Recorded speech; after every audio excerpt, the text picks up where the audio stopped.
A lot of power is thinking ahead, 2 or 3 moves ahead. And in order to think several moves in advance, you know what your intentions are. You know where you're going to go in 6 months, right? And so you have to have a vision of where you're headed, but you have to keep everybody else in the dark so that they can't predict what's happening next. So part of concealing intentions, part of business, part of power is the ability to think strategically, to think in advance, to think several moves in advance. And that means having intentions, having moves that you've planned out, but you want to keep other people on their heels. They don't know where you're going to go next. Talking less creates an aura of power. It makes you look larger than you actually are. It makes you make people think he's mysterious, he or she's mysterious. When you talk a lot, I don't know if you've noticed this, but people who talk a lot, there's something insecure about them. If you can't control your own mouth, if you can't control that, then what can you control? You can't control your emotions. You can't control your behavior. It signals weakness and insecurity. Whereas talking less, you're not going to say something stupid. And then when you do speak, it's going to carry a lot of weight. Down to the baseline of every human being, we're all actors. Some are good actors, some act more, some are bad actors. But I always tell people, if you look at children, 3 or 4 years old, or you remember your own childhood, you were constantly pretending, you were constantly acting to your parents. You would act like an angel to get something that you wanted. You'd act all sweet and innocent because you wanted some candy, you wanted some game. Being an actor is part of human nature. It's deeply, deeply ingrained in all of us because we're a social animal. If you went around just speaking everything that you thought, you would offend everyone around you, right? If you told somebody that their clothes are ugly, that they look fat, that their ideas are stupid, they're going to hate you. You're not going to get very far in life. So you learn at an early age to control what you say, to control who you are, to control what you do. And that's how we all are. We're different in front of our father than we are with our friends, right? So get over this notion that we can all just hang out and just be who we are. You're never being who you are. You're always acting to some degree. People rise to power. They become a CEO, they become a leader, they become a president or whatever, based on certain qualities that they have, a strength. It could be aggression. It could be being a people pleaser, being just very empathetic. It could be having a populist touch. It could be good with words, an orator. That's their strength. They use that and they get a lot of power because they're good at it. They don't have to think about it. It's almost natural to them. They get to a position of power, and now the world is changing. Your rivals are changing. The business world is changing. And you're still holding on to that one quality that brought you to the top.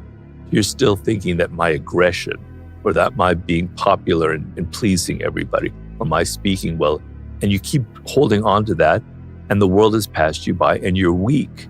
And Machiavelli said, if I could create the monster, the Frankenstein of a leader in business or politics, whatever, it would be somebody who could change with the times, who they rose to power based on a strength.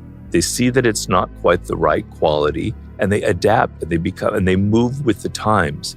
He compared it to a river, right? And you're kind of moving like the water, you're flowing with this river, and that's power. But being rigid and having a form and having a strategy that you always rely on and having a personality that you always exude to the world and perform as is weak because you can't adapt.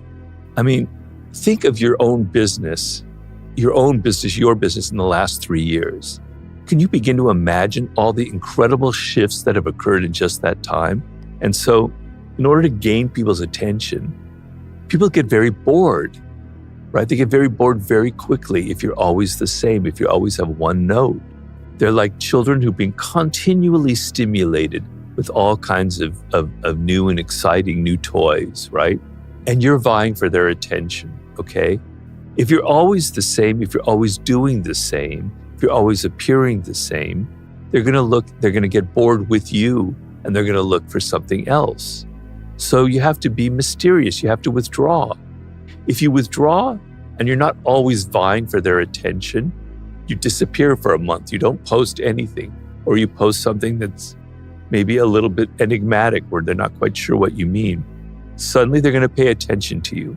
Michael Jackson was very good about that. Part of it was his personality, but he would withdraw. People don't understand Michael Jackson was a real kind of power person. He really is interested in the game of power. In fact, I've said this before in other podcasts, he had the 48 Laws of Power. And when he died, they auctioned his copy of the book, and it had all of these notes in it. He'd annotated it completely with his own notes. So he was very interested, but before the book came out, he understood the game of power. And he understood sometimes you have to withdraw.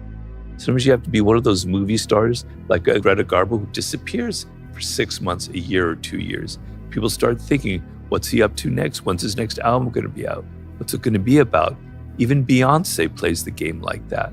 So the people, these are artists, so it's a little easier. But the game is to sometimes withdraw from that attention cycle. We're always having to be something for other people. Let's take a step back and let them start wondering what happened to you. Disappear for a while. You have to know the game of absence and presence. Sometimes you have to be absent and sometimes you have to be present.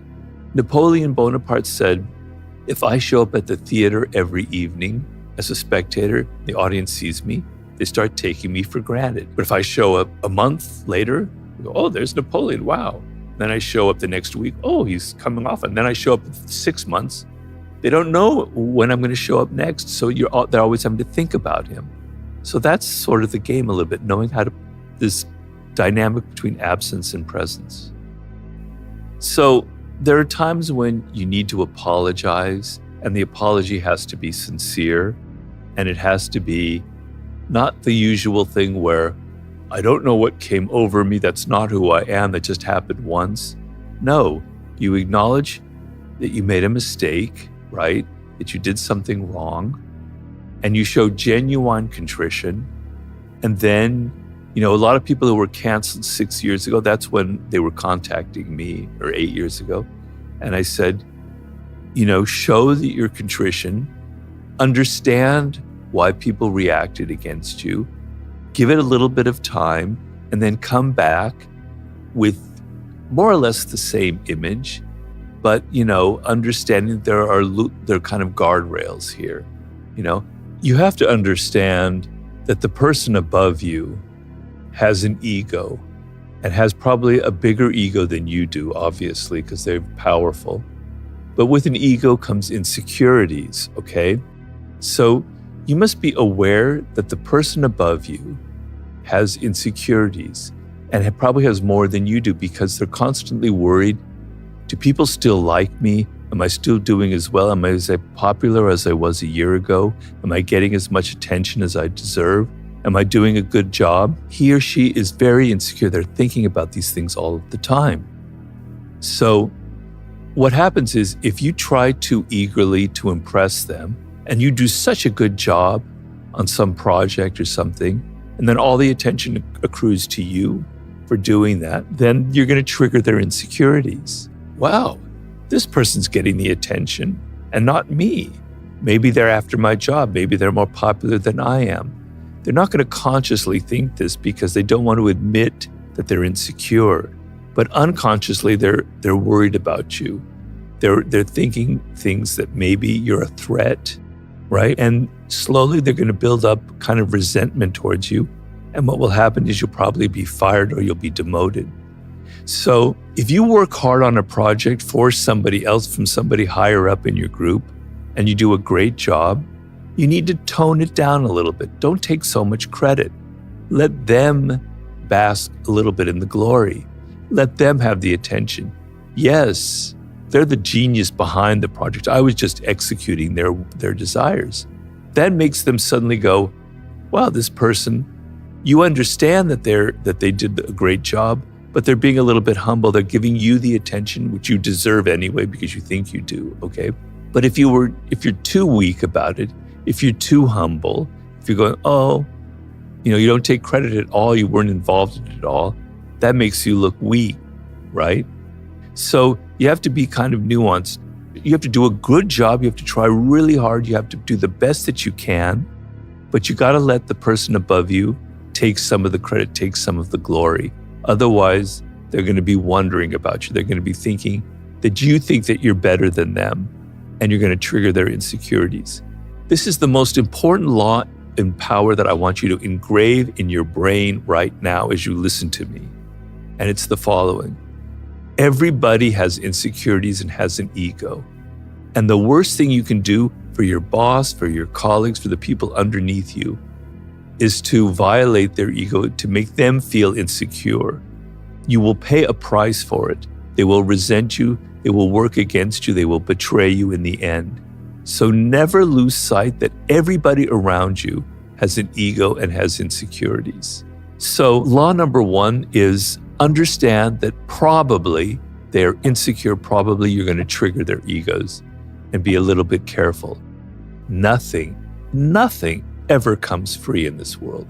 Nobody ever gives you something free.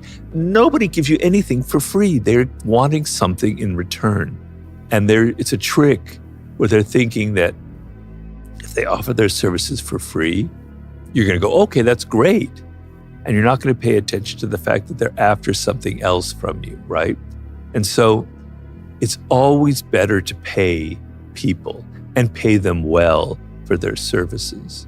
So if you're generous with your money, if you show that you're not niggly, you're not a powerful person, feels confident in their wealth, feels confident in their resources, feel confident in the time that they have. And so they give that generously to other people. Being tight with your money, not wanting to pay your employees well, is a terrible, terrible quality, and it will bite you in the end.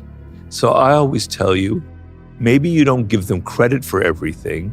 Maybe you keep them a little bit on their toes, but you pay them well, right? You treat them well. They feel comfortable. They have food. They have an apartment. They have living expenses, okay? And you don't want to make them feel insecure about that. So being cheap with your money is very, very dangerous. It's a signal of weakness, okay? But on the other hand, when people are offering their services, they come to you saying, I want it for free, I say, forget about that. There's a ploy there. They're after something. But if somebody comes to you and says, Robert, I really want to work for you. I think I could be a really great researcher, and this is what I'm worth. And then you see that they have some experience and you try them out and you pay them. That's going to be a good relationship moving forward. The single most important skill to master is to be more focused outwardly. So a problem that you have is you're always inside yourself. You're always thinking about your needs, your emotions, your problems, things that have happened to you. Do people like me? Am I getting enough attention? That's a deadly, deadly attitude to have in business or in any venture in life. On the world, on the trends, on what other people are thinking, you have to become a master observer of the social game, being able to read other people's psychology, being able to read and understand the trends that are going on in the world, where the world is going in 5 years. So get outside of all your emotions and your feelings and, oh, I'm not getting this, oh, I'm such a victim, oh, people don't like me, and be laser focused on other people, what they need, what they're thinking, what they're feeling. That's like a killer skill that you need to develop. You need to think of your 20s, which is by far the best years of your life. Let's get that straight first of all. It was the best years of my life, right? It's most exciting. You know, you're young, you look good, you got energy, you dress well probably, I hope. The thing that you want from your 20s is you want an apprenticeship, right? You want to learn. You want learning skills. You want to learn skills, solid skills, so that by the time you turn 30, which is the critical turning point in your life, I said the 20s are your most fun. The 30s are the key part of your life, which is my key part, the late 30s. When you're 30, you want to I had fun, I had adventures, I traveled, I dated, I did everything I wanted, but I also learned things. I learned A, B, and C skills. You don't have to learn just one skill. You can learn 3 skills, 3 things that you master, that you spent 7 years going into deeply. But if you wasted your 20s, if you just had fun, if you just did whatever you wanted to. By the time you hit 30, nothing will stick together. Nothing will cohere. You've been stretched too thin. But if you're linear, laser focused, I'm just going to go to Goldman Sachs. I'm going to get a job. I'm going to get paid $150,000 a year. You're not spreading yourself out. You're not learning enough skills. You're not developing yourself inwardly. You know, learning a skill is a skill, but learning is a skill. And in order to learn, you have to be able to put up with boredom, frustration, and tedium.